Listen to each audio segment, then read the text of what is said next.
What is up, sports fans, and welcome back to another episode of Pez's Picks. I'm Jeff Hartman, joined by the man with the picks himself, Mr. Pez, Mr. Big Money Pez. What's up, Pez? How's it going?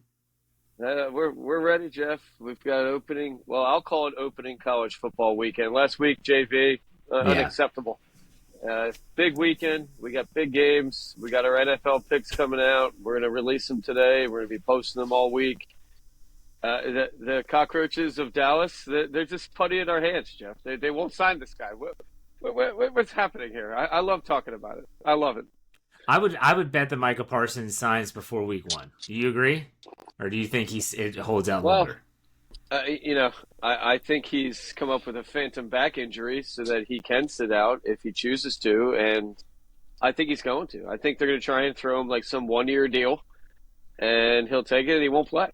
I mean, this guy's it probably is being mistreated, and I know in the locker room, if I was on that team, I wouldn't feel protected by this ownership, and I wouldn't want to play my hardest. And you figure you might get one shot at a big contract, so I don't blame him. But Yeah.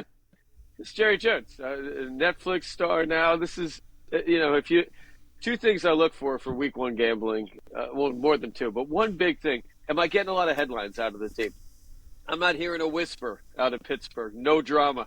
I don't hear a whisper out of Philly. No drama. Drama and holdouts equal bad locker room. It equals injuries, too. I remember talking about this with us last year. Ayuk goes down, what was it, like week one or week two, right? Yeah. I mean, the guy. So this is poison for a team, for a championship. And I can't believe the line's not moving, Jeff. That's hard to get this pick out now. If he signed today, I don't think he's playing. In a limited role, maybe. He hasn't practiced. Right? I mean, you're not going to put this guy out there, or he's not going to put himself out there to be injured. And I can't get enough of it, Jeff. Dysfunction of the Dallas Cockroaches. We love it in Philly. We love it. We'll talk about that. We want to start the show off, though, talking about how right now, at this time of the calendar year, is when you could have three major sports in terms of wagering. You could have Major League Baseball as it's getting down into the nitty-gritty as the postseason approaches. You're going to have college football, and then, of course, the coup de grace, the NFL. What advice would you give to someone out there that is potentially going to be wagering on three major sports at the same time? It's my lovely wife brought this up the other day, Jeff. We're walking through the casino. We're at the casino a lot, but do we gamble every game there? Absolutely not. You can't walk through the casino, hit the blackjack table, hit the roulette wheel, hit the craps table, throw money in the slots, hit the money wheel, which is still my favorite, Jeff. It's a giant wheel with dollars on it. You put money. It's a church carnival, but you never win. So you have to have discipline. And at this point in baseball, we're looking for only value plays. We're looking for plays that glaringly give us an advantage. There are teams that appear to be wrapping it up. But when guys get designated for the minors and they bring up these young guys, these guys are stupid. They don't care if the team's 50 games out of the playoffs. They're playing for their life. So you can get burned in baseball, probably worse now than at any time. Teams under pressure, sometimes that makes, it makes guys as you might hear in some Will Smith movie or a Will Ferrell movie, it makes their plum tighten up a little bit, Jeff. So you don't want guys tight in the batter box. So at this point, you should be reducing the number of plays you make. We should be looking for the card for NCAA football and for NFL. You target 2 or 3 games. You circle them. You watch the line. Maybe if there's an injury to put your play in, and then that's it. You cannot sit home. And I'm guilty of this, Jeff. I remember some of the most fun days of my life. I've talked about it with my buddies. We'd get together Sunday morning, Saturday morning. We'd go to somebody's house. We'd bring newspapers, Jeff. That's dating me a little bit, but we'd bring bagels, donuts, and we'd camp for the day. We'd be putting action in like we're rolling dice in the bathroom somewhere every game, every half. And at that time, we're calling people, and people are calling us. And that is a doomsday scenario. Have discipline, lock your plays in, don't chase your money. You're better off, even if you lose 3 bets in one weekend, you're better off waiting until next weekend than trying to place 3 more to catch up. And going 0-6, going 0-6 gets you in some trouble. That can have you walk into an ATM or walk into a partner and saying, hey, I don't have the rent money or the mortgage money. And that's what we're trying to prevent here. Week one especially, my old sage guru friend, the Yogi, he doesn't play week one. He said week one, that's for observation, that's for data collection. I disagree a little bit. We got to play week one, Jeff. Who are we as gamblers? We're not playing week one. Is that college and NFL in terms of week one, or is it just NFL that he's talking about? Well, he finds it ridiculous anyone bets college, Jeff, and I agree with him a little bit. He's, my old line, these guys are doing bong hits the day before the game. They are, Jeff. They are. I mean, I went to college. I mean, hasn't anyone seen, the program? I mean, that's probably pretty realistic. God knows what these guys are doing. At this point, they're getting contact by other schools, agents, NIL deals. Thinking Carson Beck's driving Ferraris. So I don't know if the focus is always there. And that's why and this year's a little bit different. We've aged out of the COVID 25-year-old quarterback being eligible. So I think this year we're going to return to chalk. It's going to be hard to see schools pull off JMU or Indiana University type of runs anymore. I think we're going to condense. Talented schools are going to begin to prevail again. They're going to have an advantage. Without 25-year-olds, you're cutting down the pool of players in half. So, yeah, I think chalk is what you stick with, especially early on in college football. Nebraska is my dark horse to be this year's Indiana, Jeff. And I know I bank a lot on this team. I think that conference is a little better than people think. And I like Matt Rule. Year 3 Matt Rule teams tend to do very well, and we're banking on it this week. Okay, so let's talk about NCAA. We talked about it. Again, this is the real week one. We have some big-time matchups. Obviously, we have, during the day on Saturday, will be Texas-Ohio State. That's the game everyone is talking about. Arch Manning now being the official quarterback of the Longhorns. We also have LSU and Clemson later on in the evening. I'm not suggesting that you're playing those games, but those are like the two big games on the docket. What are you thinking for NCAA week one in terms of picks? Well, we're taping on Wednesday, so this is coming out Thursday. We've already put it on Instagram, Jeff. We've got Nebraska over Cincinnati. I can't talk enough about the coaching staff, the talent of this quarterback. Dad played, I believe, for the Detroit Lions. Dylan Raiola, 6'3", 230. I think that's a light. I think it's more like 240. This is a big boy. He's got a gun for an arm. I mean, last year, a true freshman started a little feast or famine, had a couple bad games. We lost some money on Jeff. I don't like to remind myself of that, but we did. Went out. They got some transfers. Dane Key, a 6'3", 210 senior, going to help this team and this kid out a lot. They made moves like an NFL team would make moves to support their quarterback. And when that happens, I think these guys know what they're doing, and I love them. The line has moved up. It's 6.5 now on the road at Cincinnati. I love that play. Cincinnati does not have the talent. They don't have the pedigree that this team has, and I love it all day. I think we're looking at a 3-score blowout. So, again, it's Nebraska spotting 6.5 on the road in Cincinnati, correct? Correct. Thursday night game. That's a big game for Nebraska. It's 9 o'clock, ESPN. Love it. I mean, that's our opening college play. Okay, what else you got? Anything? Friday, and this is the other thing, Jeff. Maybe you pick one game a day on these weekends, right? You can't bet the whole card Thursday, Friday, Saturday. So this is Friday. We're still in week one somehow. It's like a 3-week week one for college football. We're going to go with it, though. Georgia Tech, Colorado. We talked about these guys a lot the last couple of years, yourself and I. Haynes King, senior quarterback, big dude. Last year, banged up. I mean, he had a lot of injuries. Jamal Haynes, senior running back. I mean, these are true seniors, Jeff. These are grown men. And this is one thing in college you can look for. I know at 22, 23, I was a way different guy than I was at 18 and 19, right? I mean, you're starting to shave, you get chest hair, Jeff, and that's the measure of a true man, I suppose. Austin Powers, chest hair. So Haynes King, Jamal Haynes, they're going to be on a mission.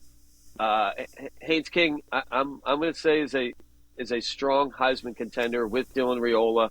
And Jamal Haynes could be, these guys could be first-round draft picks if they have a successful year that everybody was banking on last year. They came back. They stuck together. At Colorado, we're laying 4.5. I think when we released it, it was 4. So we're going to keep that at 4 in our video, I believe, Jeff. But Colorado, no Shador. I don't know if you can replace that type of athleticism. Am I down on him as an NFL quarterback? A little bit, yeah, but his athleticism and college quarterback skills were uniquely amazing. Prime time, the guy dealt with cancer in the offseason. We're dealing with his kid and kid in the NFL. Teams with distractions tend not to play well early. Georgia Tech going to be more disciplined. They're going to be more dialed into this game. I love them on the road. I believe we released it at -4. And I love it, Jeff. These guys, senior quarterback leadership is something you can't replace in college football, and Colorado's not going to have that. Georgia Tech will. I love them all day in this one. All right, so you got to play some of the games on Saturday. What are you thinking there? I'm going to disappoint you. We're not going to be taking LSU Clemson. I totally get not playing that one because that's a tough pick in my opinion. Because really, Dabo Sweeney's crew is hosting the LSU Tigers. LSU is supposed to have a very good team this year, but again, we haven't seen it. So you're passing on that game altogether. We're passing. I mean, we do have a lean, Jeff, but part of the reason we're not taking it, we're breaking our rule. We're taking 3 road teams this week in college, Jeff, and I say that and I'm smiling. I was thinking about it yesterday. I said, what the hell am I doing here? In college, 59% of the time the home team wins. I'm not saying it's not as important as the NFL, but week 1, I think it's a little different. You know where you're going. You haven't traveled all season. Your coach has prepared you since March for whatever game you're playing, whatever stadium. They're pumping noise in. They're talking about it. I think in college sometimes that could be an advantage. If I was a college football coach and ESPN was having that pregame show and McAfee was down there standing on tables and I know my guys are watching that would destroy me as a coach. You're not going to be able to focus on that. I think a little bit week 1, it can be neutral or maybe even a little bit of an advantage to be on the road. I know crowd and I know cheering and noise and all that affects things, but LSU Clemson, it's going to be a war. I have a little bit of lean of LSU, a little bit. I'm not big on that quarterback Klubenik. I had a great year last year. I'm not big on Debo either. Sweeney, Debo, whatever the hell his name is. Dabo, yeah. I think LSU wins that game. I think they win it outright, but we're not going to play that. That's too many road games, and both those teams could contend for the national championship, and this is a tough game to call. So we're to sit that one out. Okay, I guess Ohio State, Texas. We're taking Texas, Jeff. I believe we put that out on Instagram already. I love Texas in this situation. Arch Manning, I think, was the best college quarterback last year. Had a little bit of time. I think they brought this kid along. Very smart. They didn't just throw him out there. Bulls last year had a decent year. So Sarkisian, great coach. I think he's the best college football coach in America right now. They haven't won a national championship. They've been to that Final Four the last 2 years. I think this is the year they get over the hump. They're replacing any talent they lost, right? Texas is not missing a player at any position. Their offensive and defensive line, I think, dominates this contest, and Arch Manning's going to pick that team apart. I don't think Ohio State is going to have the offense to keep up with them. Lost their quarterback. I don't know how you replace a guy like that. So 100%, we're taking the points. I believe we're getting 1.5. I believe this is one of the only times in history the number 1 ranked team in the country is getting points week 1, Jeff. I don't think it's ever happened, so we're going to jump on that. That's very valuable. Could be a close contest. I think they win outright, and I think they win going away a little bit. And that's in Columbus, correct? Correct, yep. All right, so just to recap the 3 plays that we just talked about, Nebraska's giving 6.5 at Cincinnati. We're taking the Cornhuskers. Georgia Tech is giving 4.5 at the Colorado Buffaloes. They're taking the Georgia Tech team there. And then Texas getting 1.5 at Ohio State. You like Arch Manning and the Longhorns. Any other college plays, or are we looking to the NFL next? Well, then we're getting into Sunday, Jeff, and we have a big game. Okay. We're going to monitor how things are going, and sometimes you can watch these games and you can see how ranked teams play each other. We may have a Sunday play put out Sunday morning, maybe Saturday. Notre Dame, Miami. I've got a lean on Miami. Getting points at home, Jeff. That's something we look for. Let's stop being coy. We're taking Miami, Jeff. Let's put it out there, right? We're going to take the U. Carson Beck, I don't think we're going to lose in too much from what we had last year with Ward. Capable guy, professional quarterback. This guy's played in, arguably he played in bigger games than Ward. Had a little bit of a rough year last year, a little bit of an injury situation, but from what I read in camp, he's healed. He's 100%. This kid's locked in to be a first-round draft pick. And, Notre Dame struggled on offense last year. I don't think they replaced those needs. I don't see a quarterback in that locker room that's going to affect Miami at home. And that's a tough place to play. Miami, that's a tough place to get kids, locked in. You go to Miami, Jeff, I've been there. I don't know if you've been. They allow women to walk around nude on the beach, Jeff. So to take a college team to an area that allows nudity on the beach, I think that's a bad equation for locking in. We're going to be taking the Hurricanes probably, getting 2.5. I love them in that situation, and great coach. This is a year Miami could compete for a national championship. It's got to start with this game. We got 6 versus 10. Whichever one loses is going to have kind of a tough situation to kind of get back in that top 10.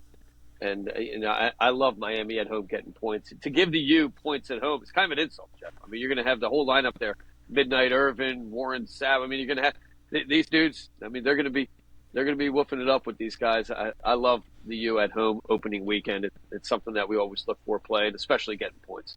This is always a matchup where I always think back to in the 90s when Notre Dame and the U played, and that was when Notre Dame came off their plane wearing the Catholics versus Convicts shirts. And that was back when Michael Irvin was on the U. Like, they had some legendary football teams, and Miami beat the piss out of them. Dwayne "The Rock" Johnson on that team, Jeff. I mean, we've got the Rock. If The Rock's at that game, if I knew he was going, Jeff, we'd bet the house on this one. The Rock, I still contend, should be running for president. He is our next president of the United States, Dwayne "The Rock" Johnson. My son agrees. His friends do. They claim that the fact he can move that one eyebrow like that equips him with the skills needed to be president of the United States. That's not too far of a stretch right now, Jeff. I think we should check odds on The Rock being president and put money on that thing. That's funny. All right, let's turn, unless you have any other college plays, let's turn to the NFL. We don't need official plays at this stage because we still have well over a week. But I know that you've placed your week 1 Eagles bet for months now. But still, what are you thinking about the NFL? Well, in Miami, that's a lean. Let's nobody start emptying the wallet on that one. Keep an eye on Instagram. I think we're going to go that direction, but we'll see how things go Thursday, Friday. You said it, Jeff. I mean, Philadelphia, Dallas, the numbers on teams for winning a Super Bowl in week 1 are shockingly good. I believe they're 20-4 straight up Super Bowl winners against the number 13-9, but 20-4 straight up, Jeff. I mean, that's an incredible number we can't ignore. I still think the Philadelphia Eagles are the most talented team in the league, even though we've lost some pieces on defense. I don't know how we can't take this game at home. I can see it already. Our offensive line is going to dominate. We are going to pound the ball down Dallas like we did last year. We swept them both games. I don't think Dallas is going to have an answer to it, especially without Micah Parsons. How are they going to stop the run without their best player on their roster, their best run stopper, their best quarterback hunter? Jalen, Saquon, anybody carrying that ball, there's going to be hole after hole. They're going to push the ball. We're going to control the clock. I don't think we're going to see much out of the offense from Dak. I don't think he's going to be on the field. -7, I love it. Lock that in all day. I can't wait, Jeff. And, I still don't know who's going to be ringing the Liberty Bell. I hope it's Rocky Balboa. That'll get me pumped, Jeff. But whoever it is, Philly all day, dominant run game. I don't think it's going to change much from what we saw last year. The Eagles don't pull any punches. We know what they're going to do. They're going to run the ball. And I think Jalen showed in the Super Bowl, this guy's got a gun. I think we have the best wide receiver duo in the league, and I look for them scoring big all night. Lock it up on them. Philadelphia, big win. I'm assuming we'll have plenty more NFL plays next week as we get ready for the first week of NFL action. Clearly, the Eagles hosting the Cowboys is going to be the opener on Thursday night, but we'll give you more. Make sure you stay tuned to Pez's Picks on Instagram and Twitter at Pez's Picks for both of those handles. The Instagram page continues to blow up. We're nearing 80,000 followers, so make sure you check us out there for not just these plays, but also tips on casino games and all that fun stuff. Any other NFL thoughts before we move on to baseball? Well, Jeff, we had a huge injury that I was talking with a guy last night. He's a rock band. He's a guitar player now. The guy's a former Marine. So Marines, great people. My dad was a Marine, Jeff. I try to help him out. He said to me, give me some information nobody knows.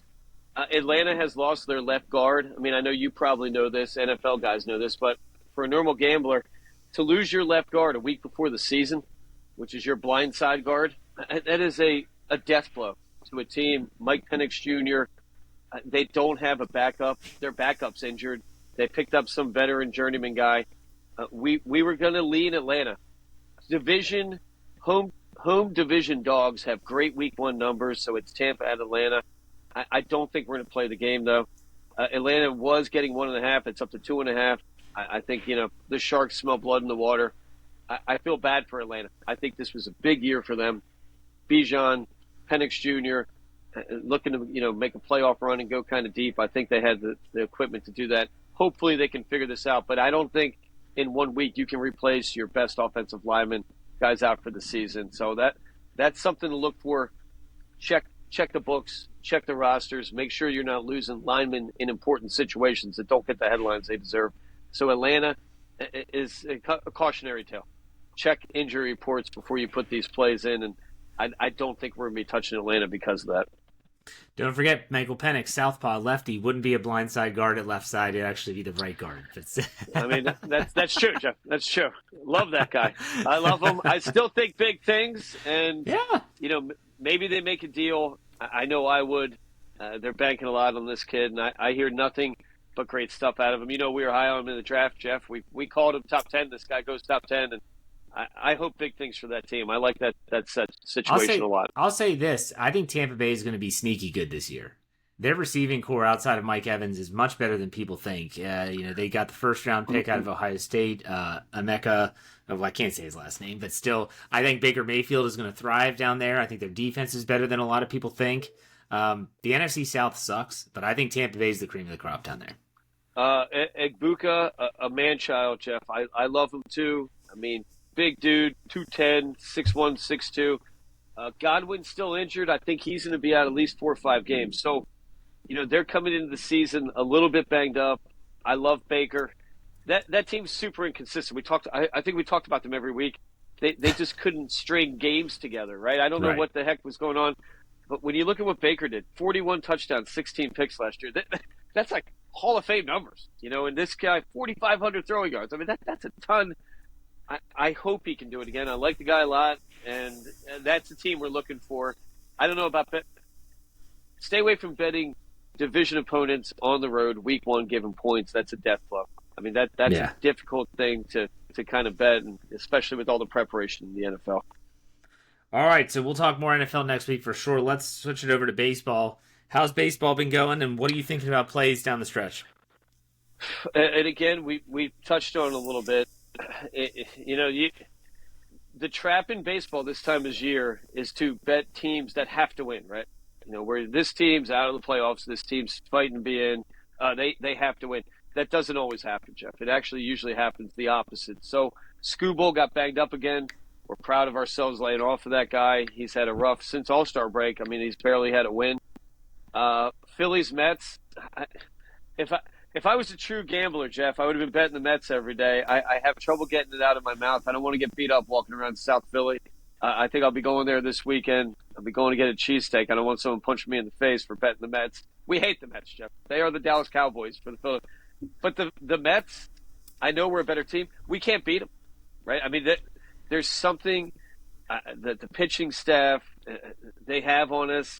Last night, I watched the game. I was out listening to some music. This Manea guy's been terrible, Jeff.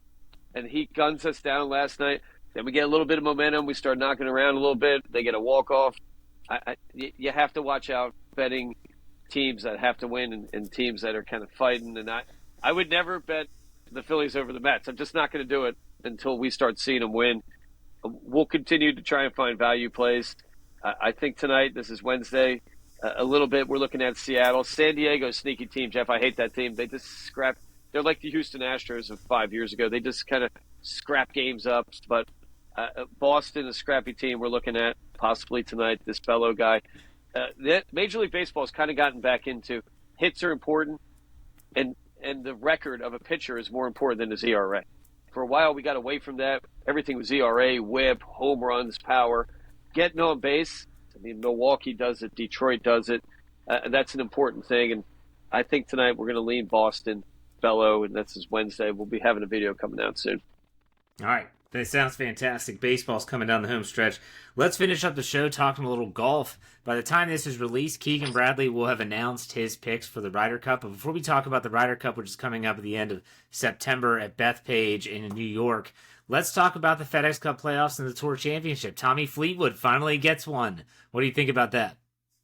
Well, I like Fleetwood a lot, Jeff. He's a nice fella. Is there an asterisk because there was only 30 guys in this tournament? I don't know, Jeff. I know it's the biggest purse you can win. I got to support the United States. We can't give Fleetwood all this momentum. I'm worried, Jeff. I am worried.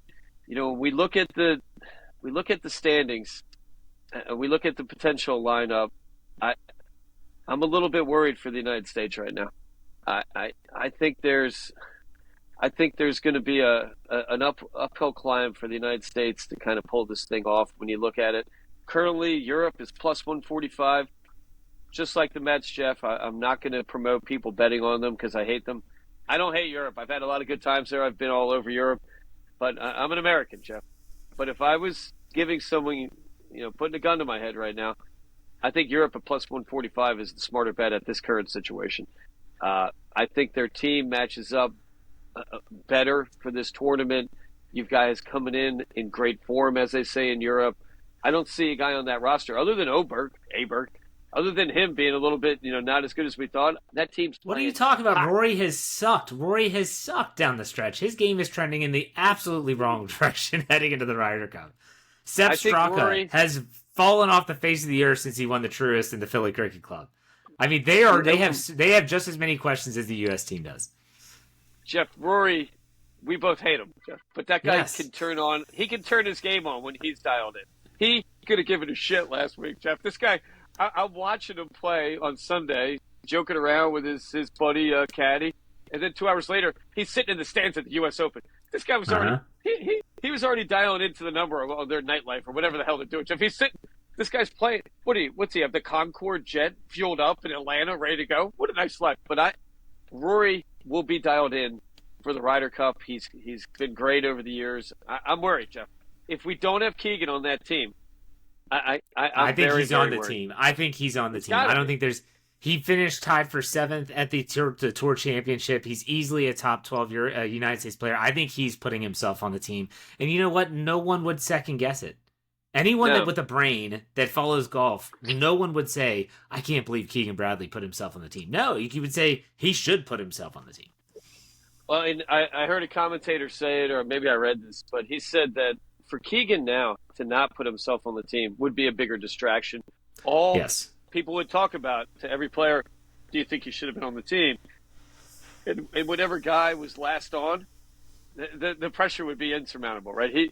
He'd have to go 4-0 or 4-1, whatever. Any loss or any kind of weakness, they'd say, do you think Keegan would have been better? I agree. I think he's on the team. We put this out probably a month and a half ago, plus 2,500. I can't wait. I hope that comes in. If not, Jeff, I'm getting worked up already. I can't. What a great fall.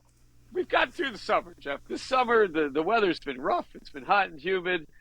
We've got cool conditions now. We've got football, Ryder Cup. I can't wait. We'll be betting matchups in that. And I don't know if we're betting a team. We'll be betting matchups for sure.